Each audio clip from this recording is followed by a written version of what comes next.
कल्पना कीजिए एक ऐसा मंदिर जो ईंट से नहीं बना, जिसे जोड़ा नहीं गया, बल्कि पूरी की पूरी पहाड़ी को काटकर बाहर निकाला गया, और वो भी ऊपर से नीचे। अगर यहां एक भी गणना गलत होती, अगर एक भी कट ज्यादा गहरा हो जाता, तो पूरा पहाड़ ढह सकता था। लेकिन आज 1000 साल बाद भी कैलाश मंदिर खड़ा है। सवाल यह नहीं है कि यह सुंदर क्यों है, सवाल यह है यह संभव कैसे हुआ। महाराष्ट्र के औरंगाबाद जिले में स्थित एलोरा की पहाड़ियां दूर से देखने पर साधारण लगती हैं। काली बेसाल्ट चट्टानें, सूखा इलाका और समय की मार झेलती हुई पहाड़ियां, लेकिन इन्हीं चट्टानों के भीतर छिपा है भारत का सबसे चौंकाने वाला रहस्य। एलोरा में कुल 34 गुफाएं हैं, 12 बौद्ध, 17 हिंदू और 5 जैन। ये गुफाएं अपने आप में अद्भुत हैं, लेकिन जैसे ही आप गुफा संख्या 16 के सामने खड़े होते हैं, बाकी सब मानो पृष्ठभूमि में चले जाते हैं। यही है कैलाश मंदिर। यह कोई गुफा नहीं है, यह कोई पहाड़ में खोदी गई जगह नहीं है। यह एक पूरी तरह स्वतंत्र खड़ा मंदिर है, जिसे चारों तरफ से काटकर एक ही चट्टान से बाहर निकाला गया।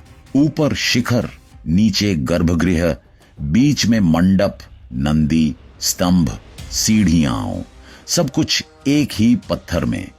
जब आधुनिक आर्किटेक्ट पहली बार इसके नक्शे देखते हैं, तो वे एक पल के लिए रुक जाते हैं, क्योंकि दिमाग को यह स्वीकार करने में समय लगता है कि यह बनाया नहीं गया, बल्कि निकाला गया है।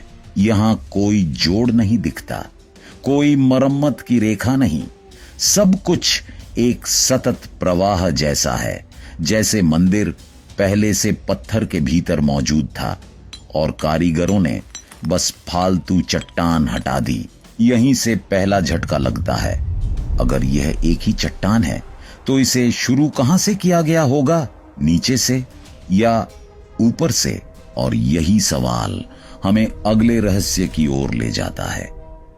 इतिहास में जितनी भी महान इमारतें बनी, सबका एक ही नियम था, नीचे से ऊपर, पहले नींव, फिर दीवारें, फिर छत। लेकिन कैलाश मंदिर ने इस नियम को तोड़ दिया। यहां कारीगरों ने सबसे पहले पहाड़ की चोटी पर हथौड़ा उठाया। नीचे कुछ भी दिखाई नहीं देता था, न मंदिर का आकर, न गर्भगृह की गहराई, न अंतिम रूप की कोई झलक। बस एक निर्णय था, ऊपर से नीचे।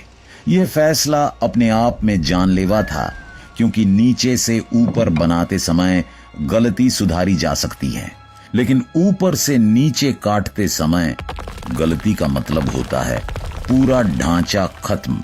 कल्पना कीजिए, हजारों टन चट्टान आपके नीचे है और आप ऊपर खड़े होकर हर कट यह भरोसा करके लगा रहे हैं कि नीचे जाकर सब कुछ सही बैठेगा। एक गलत कोण, एक ज्यादा गहरा प्रहार और पूरा पहाड़ दरक सकता था। आज के इंजीनियर इसे कहते हैं no margin for error engineering. Kailash मंदिर में छत पहले बनी, फिर शिखर, फिर दीवारें और अंत में नीचे का गर्भगृह। यह ऐसा है जैसे कोई मूर्तिकार पहले चेहरे की आंखें बनाए और बाद में पूरा शरीर तराशे। यही कारण है कि आधुनिक आर्किटेक्चर में टॉप टू बॉटम कार्विंग को सबसे जोखिम भरा निर्माण तरीका माना जाता है। लेकिन 8वीं शताब्दी में बिना मशीनों के, बिना सेफ्टी सिस्टम के ये काम कर दिखाया गया। सवाल अब और गहरा हो जाता है, जब नीचे दिखता ही नहीं था, तो कारीगरों को पता कैसे था कि कहां, कितना और कैसे काटना है? और इसी सवाल से अगला रहस्य जन्म लेता है। आज अगर कोई विशाल इमारत बनाई जाती है, तो उससे पहले महीनों तक काम होता है। नक्शे बनते हैं, 3D मॉडल तैयार होते हैं, कंप्यूटर पर हर संभावित गलती पहले ही देख ली जाती है। लेकिन 8वीं शताब्दी में कोई कागजी ब्लूप्रिंट नहीं, कोई स्केल ड्राइंग नहीं, कोई ट्रायल मॉडल नहीं, फिर भी कैलाश मंदिर में हर अनुपात सटीक है।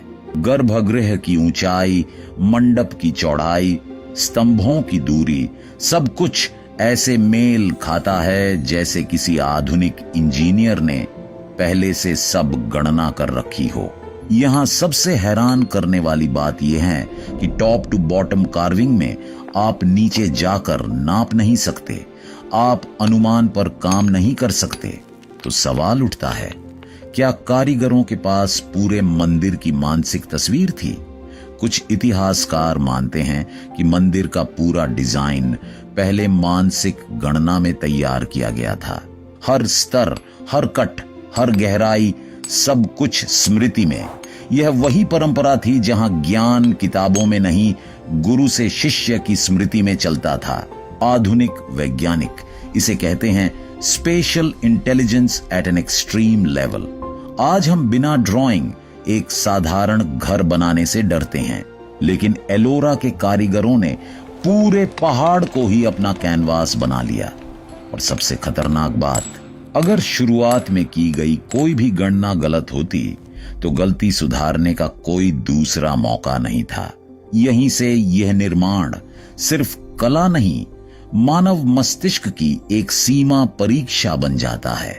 और अब सवाल यह है, इतनी सटीकता के लिए उनके हाथों में आखिर कौन से औजार थे? जब कैलाश मंदिर को देखा जाता है तो पहला सवाल यही उठता है, इतनी कठोर चट्टान को काटा कैसे गया? एलोरा की चट्टान साधारण पत्थर नहीं है, यह है बेसाल्ट, कठोर, घनी और बेहद मजबूत। आज भी इसे काटने के लिए हैवी ड्यूटी मशीनों की जरूरत पड़ती है। लेकिन 8वीं शताब्दी में उस समय कारीगरों के पास थे लोहे की छेनी, पत्थर के हथौड़े, तांबे और लोहे के साधारण औजारण। न कोई बिजली, न कोई मशीन, न कोई आधुनिक कटिंग टेक्नोलॉजी। फिर भी इतिहासकारों का अनुमान है कि करीब 2 लाख टन से ज्यादा चट्टान इस मंदिर को तराशने में हटाई गई। सोचिए, हर कट हाथ से, हर प्रहार मांसपेशियों से, हर दिन, सालों तक। यह सिर्फ ताकत का काम नहीं था, यह था धैर्य, लय और गणना का खेल। कारीगर चट्टान की नसों को पहचानते थे, कहां प्रहार करना है, कहां नहीं। एक गलत जगह मारा गया, हथौड़ा पूरी दरार फैला सकता था। लेकिन यहां सबसे चौंकाने वाला सवाल उठता है, इतनी विशाल मात्रा में जो पत्थर निकाला गया, वह गया कहां? न आसपास कोई पहाड़ बना, न कोई विशाल ढेर मिला, न किसी ग्रंथ में साफ जिक्र। इतना बड़ा ऑपरेशन और उसका मलबा मानो इतिहास में कहीं गायब हो गया हो। यहीं से कैलाश मंदिर सिर्फ इंजीनियरिंग का नहीं, बल्कि एक अनसुलझे रहस्य का रूप लेने लगता है। और यही रहस्य हमें अगले अध्याय की ओर ले जाता है। कैलाश मंदिर की इंजीनियरिंग जितनी चौंकाने वाली है, उससे भी ज्यादा परेशान करता है एक सवाल, इतना पत्थर गया कहां? अनुमान है कि मंदिर को तराशने में करीब 2 से 3 लाख टन बेसाल्ट चट्टान हटाई गई। यह मात्रा इतनी ज्यादा है कि आज के समय में भी हजारों ट्रक लग जाए। लेकिन एलोरा के आसपास न कोई विशाल पत्थरों का ढेर है, न कोई परित्यक्त खदान, न कोई लिखित इतिहास। यहां अचानक चुप हो जाता है। कुछ विद्वान मानते हैं कि यह पत्थर दूर ले जाकर किसी और निर्माण में इस्तेमाल किया गया। लेकिन सवाल उठता है, इतनी भारी चट्टानें बिना पहिए, बिना पक्की सड़कों के इतनी दूर कैसे ले जाई गईं? कुछ लोग कहते हैं चट्टान को छोटे टुकड़ों में तोड़कर आसपास की घाटियों में फेंक दिया गया। लेकिन भूवैज्ञानिक सर्वे ऐसी किसी असामान्य परत की पुष्टि नहीं करते। और फिर एक और अजीब बात, इतना बड़ा प्रोजेक्ट राजा कृष्ण प्रथम के शासन में हुआ, लेकिन किसी शिलालेख में मलबे के निपटान का स्पष्ट विवरण नहीं मिलता। यह ऐसा है जैसे निर्माण का आधा सच जानबूझकर इतिहास से हटा दिया गया हो। आज के वैज्ञानिक इसे कहते हैं लॉजिस्टिकल ब्लाइंड स्पॉट। मंदिर सामने है, पर उसके पीछे का श्रम, परिवहन और मलबा सब धुंध में खोया हुआ। यहीं से कैलाश मंदिर सिर्फ एक संरचना नहीं, बल्कि एक अधूरी कहानी बन जाता है। जब इतिहास के महान निर्माणों की बात होती है तो कुछ नाम अपने आप सामने आ जाते हैं। मिस्र के पिरामिड, जॉर्डन की पेट्रा, कंबोडिया का अंगकोर वॉट, इन सब को देखकर इंसान हैरान होता है। लेकिन जैसे ही कैलाश मंदिर को इनके साथ रखकर देखा जाता है, एक फर्क साफ उभर आता है। मिस्र के पिरामिड लाखों पत्थरों को जोड़कर बनाए गए। हर ब्लॉक अलग, हर परत धीरे धीरे ऊपर उठती हुई। यह अद्भुत श्रम था, लेकिन गलती होने पर पत्थर बदला जा सकता था। पेट्रा चट्टानों को काट कर बनाई गई, लेकिन ज्यादातर कार्विंग सामने की सतह तक सीमित है। पूरा ढांचा एक स्वतंत्र मंदिर की तरह नहीं उभरता। अंगकोर वॉट बेहतरीन प्लानिंग और ज्यामिति का उदाहरण है, लेकिन वह भी ब्लॉक बाय ब्लॉक निर्माण है। और फिर आता है कैलाश मंदिर। यह न जोड़ा गया, न ऊपर चढ़ाया गया, न सतह पर उकेरा गया, बल्कि पूरी पहाड़ी को चारों तरफ से काटकर एक मंदिर बाहर निकाला गया। दुनिया में शायद यही एक ऐसा उदाहरण है जहां संरचना पूरी तरह मोनोलिथिक है, कार्विंग अंदर और बाहर दोनों ओर है, और निर्माण ऊपर से नीचे किया गया है। इंजीनियरिंग की भाषा में कैलाश मंदिर point of no return construction है। एक बार शुरू हुआ तो रुकने का कोई रास्ता नहीं। यही कारण है कि इतिहासकार आज भी कहते हैं, अगर प्राचीन दुनिया में कोई संरचना मानव क्षमता की चरम सीमा दिखाती है तो वह है कैलाश मंदिर। आज की दुनिया में इंजीनियरिंग कभी इतनी उन्नत नहीं रही।